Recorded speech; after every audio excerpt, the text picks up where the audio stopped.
বাঁশকরুলের সব রেসিপি থেকে কিন্তু এই রেসিপিটা খেতে অসাধারণ হয়। প্রথমে বাঁশকরুলগুলি ঝুরঝুরে করে কেটে নিয়ে সেদ্ধ করে নেব যাতে তেতো না লাগে। আর সাথে কয়েকটা পেঁয়াজ নিয়ে নেব। এবার পেঁয়াজগুলি কুচি করে গরম তেলে ছেড়ে দেব। সাথে একটা ডিম দিয়ে ভালো করে ভেজে নেব।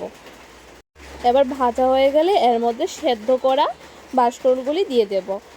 এবার পরিমাণ মতন লবণ, হলুদ, ধনে, জিরা আর সাথে মরিচ আর আদা বাটা দিয়ে ভালো করে নেড়ে নেব। আর তোমরা যারা যারা আমার আগের দিন মিনি ব্লগটা দেখেছিলে সেদিন কিন্তু বাঁশকরুল পাইনি, কিন্তু আজকে পেয়ে গিয়েছিলাম।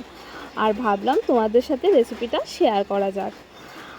বাস কথা বলতে বলতে তৈরি হয়ে গেছে আমাদের বাঁশকরুল ভাজা। আর খেতে কিন্তু অসাধারণ স্বাদ হয়েছিল। আর এইরকম নতুন নতুন রেসিপি পাওয়ার জন্য অবশ্যই কিন্তু চ্যানেলটা সাবস্ক্রাইব করে রাখবে। টাটা।